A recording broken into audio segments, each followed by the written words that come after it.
Hi everyone, thanks for tuning in and Happy New Year. First of all, apologies, it's taken me a while to do a video. I've had a very busy few months doing a new house up, got a fantastic new tying room. So if you want to see that at some point, let me know, put some notes in the comments and I can look at doing a video on that. It's not fully finished yet, it's probably 95% there, but it's a fantastic space. So if you want to see that at some point, let me know. Started a new job in January as well. So I've actually joined Fullingmill as their rest of the world sales manager. So really excited about it. And, you know, never thought I'd be able to get into a job in the fishing industry. And to get with a brand like Fullingmill, you know, and it had been my passion for so long. You know, I'm having to pinch myself that I'm talking about fishing and probably more so fly tying every day. So, yeah, really exciting times ahead. So I won't bore you anymore. Let's jump straight into the tie-in. And we're going to get a Grayling fly tied up today. So I tied this fly probably 4 or 5 years ago. I actually did it in bigger hook sizes, but I've smaller than that slightly. Point fly. So tie this in 4 mil, 4.5 mil. Do some 5.5s as well. So, you know, especially when there's a lot of water in those rivers, it's great for getting down for those Grayling. So let's get straight into it and show you how to tie it up.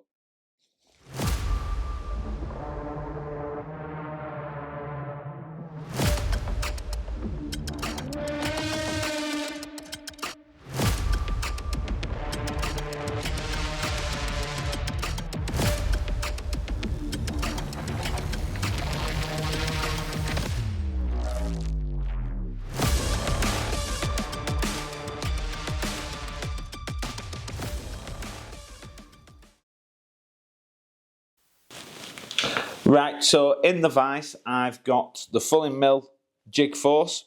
This is the 50-45, and it's a size 16. And I've got 4.5 mil slotted disco bead.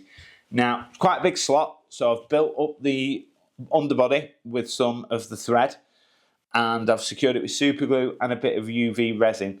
As I say, I've really moved towards small hooks, big beads, and seeing my catch rate go up by doing that. So first material I'm going to come in with, this is the Fullingmill Pro Twisted Thread in red. So this is a 70 denier. So I'm going to tie that in behind the bead and cut away our butt section. So then the next material is some of the Pro Floss. So this is the thicker one, the 340 denier in fluorescent pink. So the great thing with the thicker one is, you know, you don't need as many wraps to create that hot spot.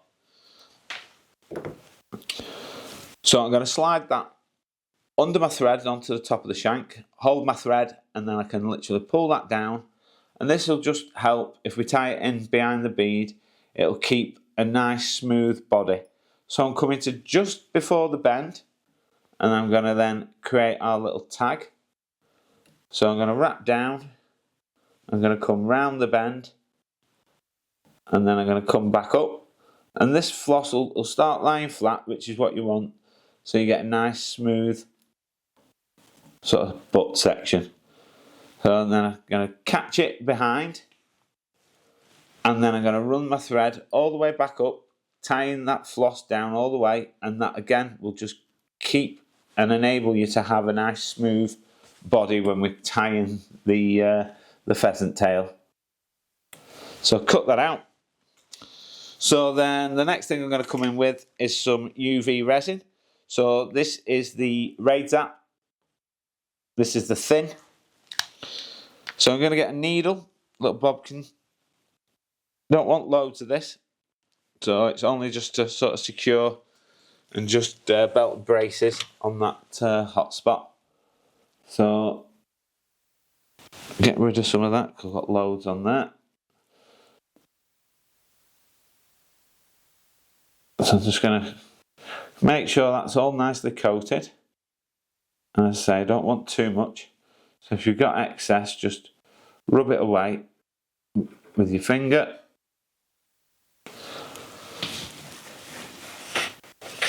Right, so we're going to cure that.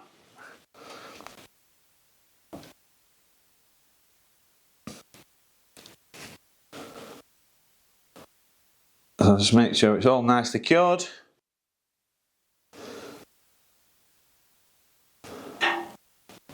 Like so. Right, and then the next thing we're going to do is then tie in some small copper wire. So I'm going to take some fly tying wax. I'm going to apply that to my thread. Just give me a little bit more grip when I'm tying this in. I'm going to slide my wire behind my bead on my side, and then I'm going to come down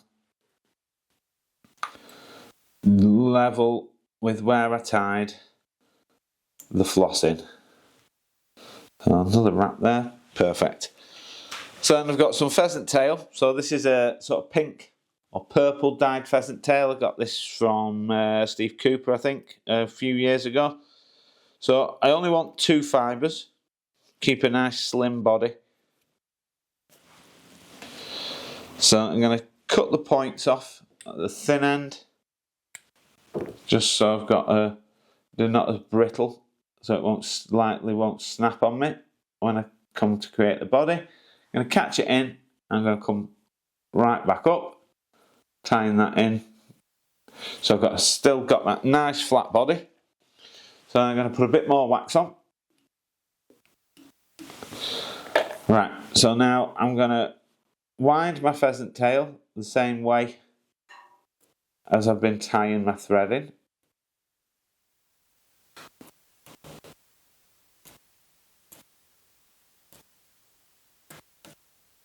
It's just slipping on me. Just make sure it all stays together.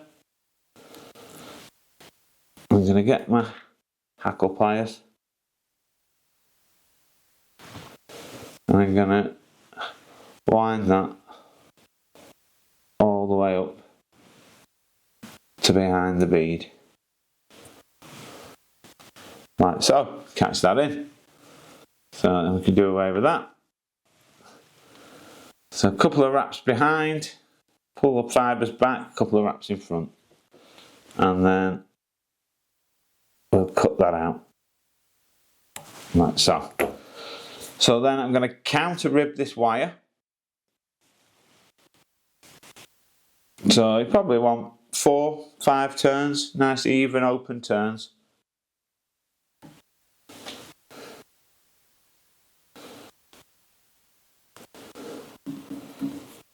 Yeah, so 4 turns there, and tie that off, like so, and then we can helicopter that out.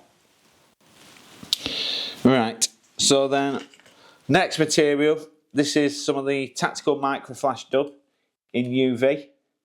So, and this is the shrimp pink.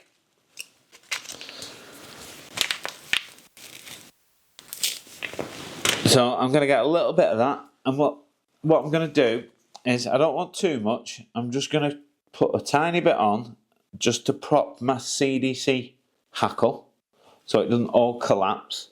So you don't need a lot, you know, maybe 1.5 turns, and you don't want to go too far down in the body. You want to just leave a little bit of gap behind these turns and where the bead is, and that'll help the CDC prop up behind it.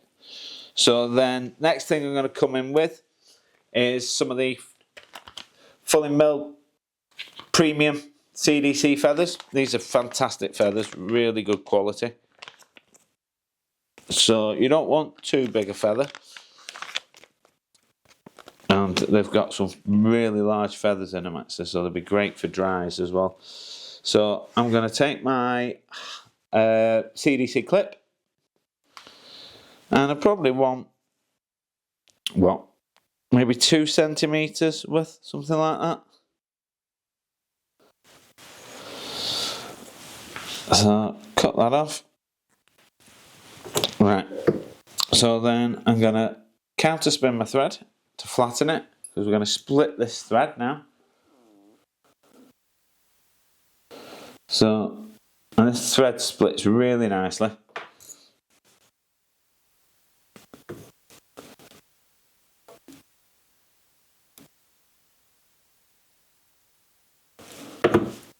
Right, and This has just got caught here, so I'm just gonna, nope.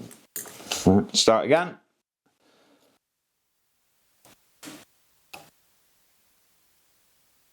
So split a thread, grab a feather,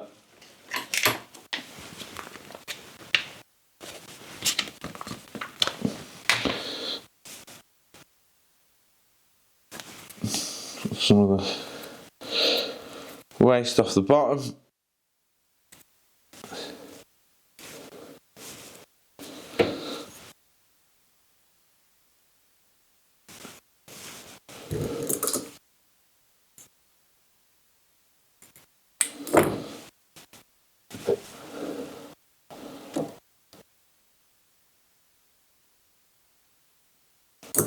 Right, so now I'm going to spin this up. Just shorten those a little bit.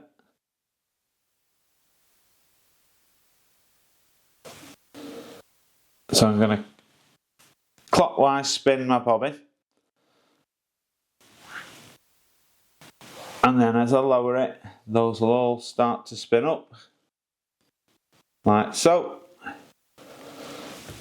And then I'm going to take my little needle and just free some of these up.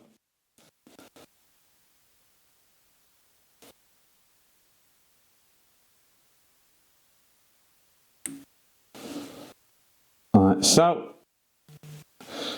Right, and then what you'll see is because we've put that bit of CDC in, sorry, that bit of dubbing in, this CDC will stand proud of it now. And as I'm wrapping it, I'm going to sweep it back.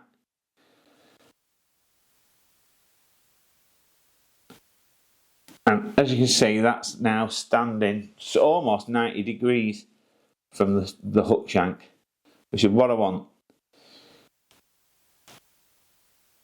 Right, now, yeah, some of those fibres are too long, but we'll sort those out in a minute. So I'm going to take another little pinch of our dubbing.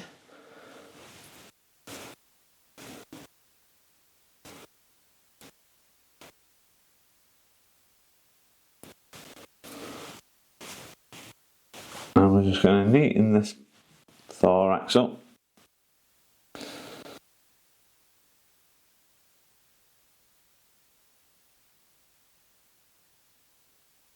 Like so. Right. And then last thing to do is I'm going to do a few wraps because I want a little bit of a red hot spot in front of that dubbing as well. And then I'm going to put some varnish on my thread, and then we're going to do double whip finish. And that'll just help build that little red hot spot around the collar in front of that dubbing. So we can then cut that out. Right, so some of these are a little bit long, so what I'm going to do is I'm going to sweep everything back, I'm going to pinch it, I'm just going to nip them with my finger, and then I'm going to prune them again.